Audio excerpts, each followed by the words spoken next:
Nahuli sa flight pauwing Pilipinas ang Pinay dahil sa matandang babaeng gusgusing tinulungan niya. Pero ang ikinagulat niya ay noong malaman na ito pala ang may-ari ng buong airline. Magandang araw sa inyo mga kaserye. Ngayon ay buklatin natin ang panibagong pahina na naglalaman ng paksang Biyaheng Pinas.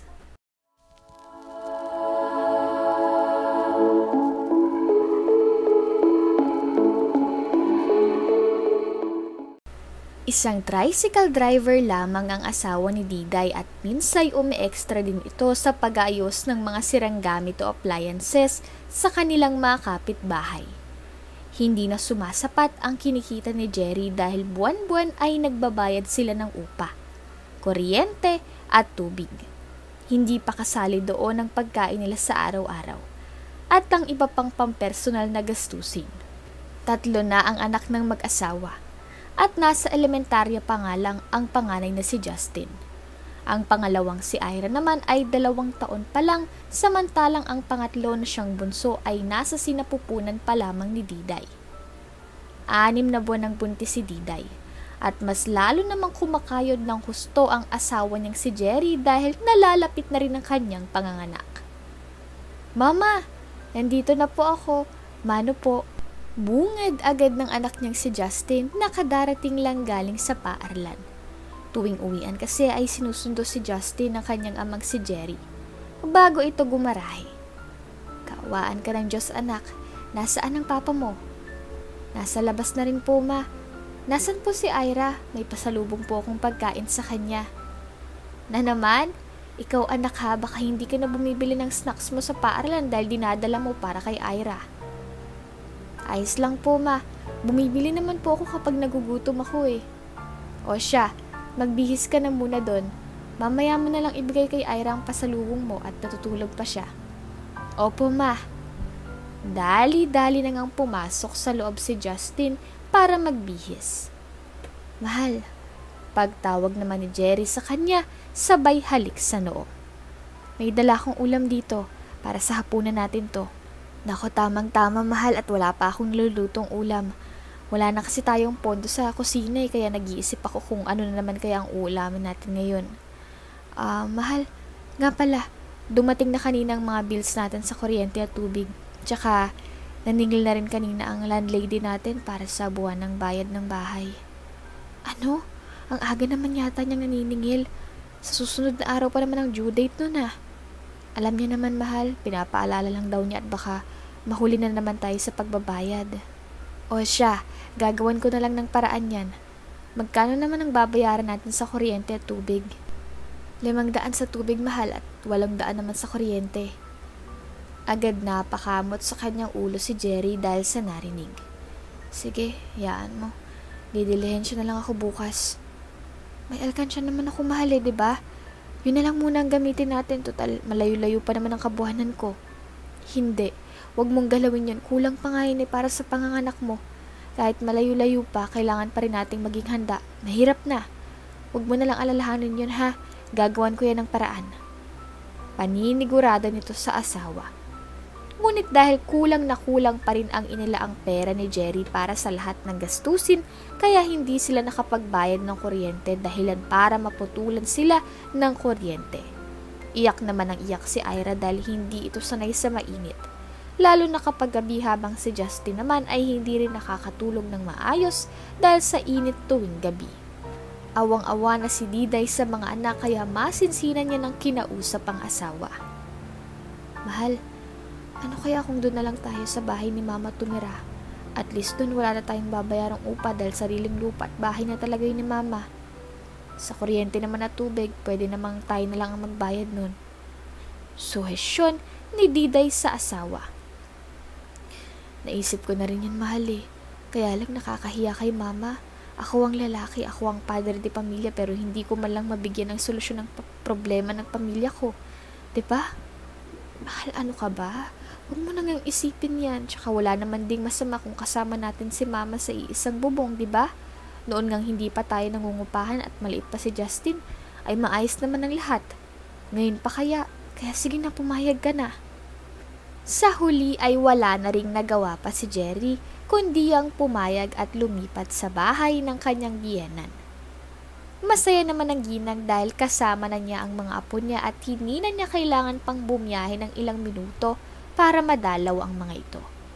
Mabuti na lang at naisipan yung lumipat dito, anak.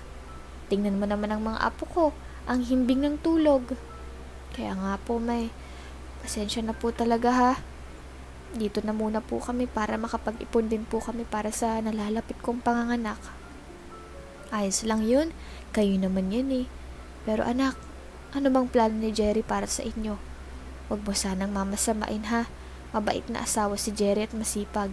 Pero papalaki na ang bilang ng pamilya nyo. Hindi naman pwedeng iasa niya na lang lahat sa pagmamaneho ng tricycle. Yang si Ira, ilang taon na lang at mag-aaral na. Si Justin, kapag nakapagtapos na ng elementarya, mas malaki na ang gasto sa kolehiyo. Tapos, may isisilang ka pa. Wala ba siyang planong maghanap ng ibang trabaho? Yung may matinong sahod? Hindi ko pa po na itatanong sa kanya, me. Naku, dapat nyo nang mapag-usapan niyang mag-asawa sa lalong madaling panahon. Hindi naman pwedeng sa paggawa ng anak lang siya masipag at hindi sa paghahanap ng pera. Ikaw rin, kapag naisilang mo na yung bunso kong apo, mag-control ka na anak, maawa ka sa sarili mo. Sa sinabi ng ina ay tila natauhan naman si Diday. Kaya nang gabing patulog na sila ng asawang si Jerry ay iyon agad ang kanilang pinag-usapan. Alam mo, kaya ayoko dito, mahal eh. Iyang-iya na ako sa mama mo. Hal, wala namang problema kay mama ang pagtira natin dito. Sa katunayan nga, masaya pa siya. Ang punto niya, 3 na ang anak natin. Mas mahihirapan tayo lalo. Hirap na nga tayo ngayon, no? Paano pa kaya pag nag-aaral na ang 3? Naiintindihan ko naman ang punto ni mama, mahal eh. Kaya lang hindi talaga ako sinuswerte sa ibang mga trabaho. Pasensya na kung hindi ko kayo mabigyan ng magandang buhay. Nahimiga ni Diday ang lungkot sa tinig ng asawang si Jerry kaya doon niya na ito niyakap. Ayos lang. Hayaan mo. Ako na lang ang bahalang magpaintindi kay mama. Hindi ka nagkulang dahil saksi ako kung gaano mo ginagawa ang lahat. Para lang mabigay mo sa amin ang lahat ng pangangailangan namin. Sapat na yun. Ngiti ni Diday dito. Sinubukan pa ni Jerry na maghanap ng ibang mapapasukang trabaho. Pero hanggang interview lang siya dahil hindi na siya natatawagan pagkatapos. Kaya naman nag-focus na lang siya sa pagmamaneho. Kung noon ay hanggang hapon lang siya at gumagarahe na. Ngayon ay hanggang gabi na. Hindi naman maiwasan ni Diday ang hindi mag-alala dahil ngayon lang nagmaneho ng paggabi ang asawa. At minsan hindi pa nila nakakasabay sa hapunan. Mahal, linggo bukas. Huwag ka na lang munang pumasada. Samahan mo na lang muna ako sa mall. Mamimili ako ng mga gamit ni baby. Pasensya ka na, mahal ah. Gustuhin ko mang samahan ka pero sayang din kasi ang kita bukas. Kailangan kong kumayod ng kumayod dahil manganganak ka na sa susunod na buwan. Anong oras ka ba aalis at ihahatid na lang kita at susunduin pagkatapos? Nadismaya si Diday sa narinig. Noon kasi ay ganado pa ang asawa na si Jerry sa pagsama sa kanya kahit saan niya naisip pumunta. Pero ngayon, wala na itong kagana-gana. Alam niyang ginagawa lamang ng kanyang asawa ang lahat dahil nahihiya din ito sa kanyang ina. Kaya hindi niya na lamang masyadong dinibdib ang pagtanggi sa kanya ng asawa. Mabilis lumipas ang ilang linggo at nairaos na nga ni Diday ang kanyang panganganak. Isang malusog na batang babae muli ang sanggol kaya pinangalanan nila itong Isabela. Hindi naman nahirapan si Diday kay Isabela dahil hindi ito iyakin. Umiiyak lamang ito kapag gutom kaya nakakakuha pa rin ng sapat na tulog si Diday sa araw-araw. Maayos naman ang naging takbo ng buhay nila. Pero nang magkasakit si Ira ay doon na sila nabaon sa utang. Sa katunayan kahit nga nakalabas na sa ospital si Ira ay hindi pa rin nila nabayaran ng buo ang kanilang pagkakautang. Dahilan para mas lalong lumaki ang interes na kailangan nilang mabayaran. Ano kaya kung umutang ako sa bangko, mahal, no? Para mahinto ng lumalaki nating interes na kailangang bayaran. Saad ni Jerry sa kanya. Mangungutang ka para mabayaran ang isa pang pagkakautang? Mahal naman, ganoon pa rin ang sakit sa ulo niyan. Anong gagawin natin? Tanong ni Jerry na hindi kaagad nasagot ni Diday. Sa paglipas pa ng ilang buwan, saktong 1 taon na rin si Isabela, ay doon na napagpasyahan ni Diday na mangibang bansa, bagay na hindi sinang-ayunan ni Jerry nang malaman nito ang plano ng kanyang asawa. Hindi ako makakapayag dyan sa gusto mo, mahal. Ako nga ang dapat na naghahanap buhay, hindi ikaw. Sa ibang bansa pa talaga? 1 taon pa lang sa Isabela. Bakit? May magagawa bang pananatili ko dito, ha? Mas lalo tayong mababaon sa utang. Pero paano ang mga anak natin? Nakapag-usap na kami ni Mama at handa naman niyang alagaan ang mga anak natin habang nagtatrabaho ka rin eh. Kailangan ko tong gawin, mahal, kahit labag na labag sa loob ko. Siyempre ayokong iwanan si Isabela, si Ira at si Justin. Ikaw at si Mama. Pero hindi matatapos ang problema natin kung mas uunahin ko ang bugso ng damdamin. Wala din akong ibang pagpipilian. Sayang ang oportunidad, mahal. Saglit na natahimik si Jerry. Magtatagal ka ba doon kung sakali? Ilang taon lang naman eh. Ayoko namang lumaki ang mga anak ko na hindi nila ako makilala. Lalo na si Ira at Isabela. Tatapusin lang natin ang lahat ng problema natin at uuwi na ako. Isa pa, sa susunod na taon ay mag-aaral na din si Ira. Kung baon pa rin tayo sa utang, mas lalo lang tayo mahihirapan. Napaisip naman si Jerry sa sinabi ng kanyang asawa, kaya sa huli ay pumayag pa rin ito sa balak ni Diday. Masakit man para sa kanya na mapalayo ang asawa ay wala na rin siyang nagawa. Sa araw ng pag-alis ni Diday ay naging emosyonal ang lahat, lalong-lalo na ang kanyang mga anak na si Ira at Justin. Si Isabela lang yata ang hindi umiyak dahil hindi pa naman ito nauunawaan na aalis na ang kanyang ina. Ma, aalis na po ako. Mahal, aalis na ako. Justin, anak, ikaw muna ang bahala sa mga kapatid mo, ha? Ira, huwag magpapasaway. Pangako lagi akong tatawag. Sige na, anak. Ako na ang bahala dito sa mga apo ko. Pumasok ka na doon at baka maiwanan ka ng eroplano. Mag-ingat ka doon, ha? Alagaan mo ang sarili mo. Tumango na lamang si Diday at mapait na tumalikod palayo sa kanyang pamilya. Rinig pa niya ang pagtawag sa kanya ni Ira, habang umiiyak pero hindi na siya lumingon pa. Kapag kasi ginawa niya iyon ay baka magbago pang isip niya at hindi na siya matuloy sa ibang bansa.